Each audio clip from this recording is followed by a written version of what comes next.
Chris, can you give us a little bit of update on what you've been up to since the new year?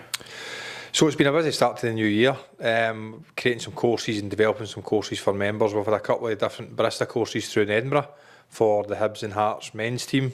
We've got a couple coming up in Edinburgh as well for the female teams, which is really good.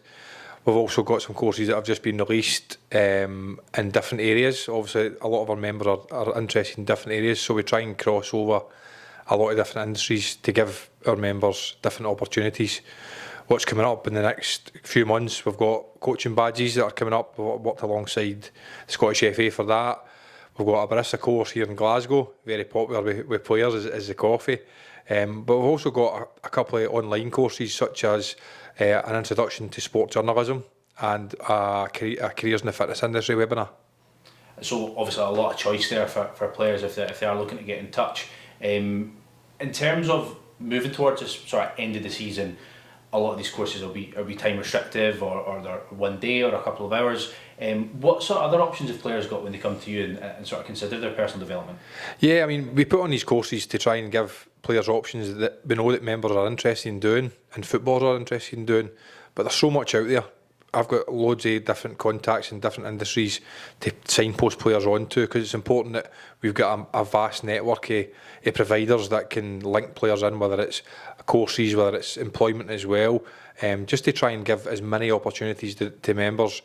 Obviously, we run a certain amount of courses throughout the year, but if players are interested in absolutely anything, I would encourage them to get in touch, and I'm almost sure that we would have a contact to link them in with the right industry and organisation. And obviously it's coming towards the business end of the season on the pitch, but it's a very, very busy time for us off the pitch as well. A number of different events, whether it be the Player of the Year dinner, My Future Now, which is coming up in a couple of weeks, as well as the showcase. How's that sort of workload been for yourself? It's been busy. This is a busy time of the year because, like you said, we've got all the events and my role developing courses and stuff like that. As you mentioned there, we've got My Future Now coming up, which is now into its 6th year, which is fantastic.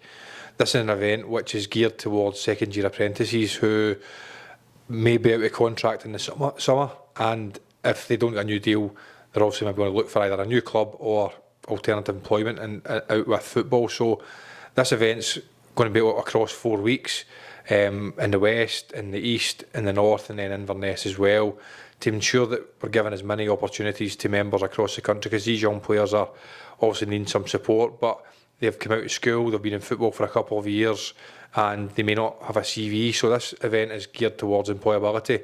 So it's focusing on creating a CV, which is, most footballers may or may not have a CV. It's obviously something that a lot of footballers don't have because they go from maybe school into football, don't necessarily need one for being a footballer. So it's important for these young players to create a CV. If they need it in the summer, they may need to go part-time, but also focuses on the transferable skills that these young players gain throughout their short career so far, and even when they've been a young player, because there's so many transferable skills that players create whilst playing football. And also, in addition, we go through a wellbeing workshop just to let them know that obviously we've got Diane, who is our player support officer, can support with their wellbeing, but giving them some actual tools that they can use themselves to ensure that they've got really good well-being coming into the summer, whether they get a contract or not.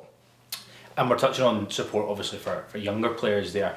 There might be precarious circumstances for those that are a little bit later in your career, in their career, sorry. What would your message be to those type of players who maybe coming to the end of their contracts, or they're maybe not sure what the next step is? How could the union support, and what was your message directly then? I think get in touch. It's always a challenging time. In January, your contract's up, you're moving towards the end of the season, and you're unsure of what the next step is. We're here to help, whether it's myself in education and employment.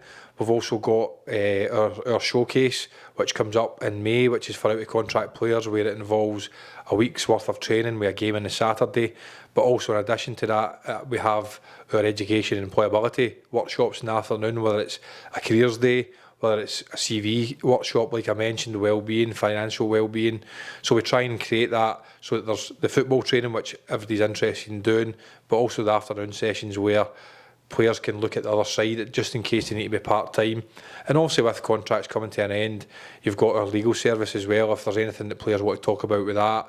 And obviously the main thing is well-being. We've got Diane, as I've mentioned before, that can support players if they're feeling a bit anxious about what that next step is, if their contract's up, they're worried about the future.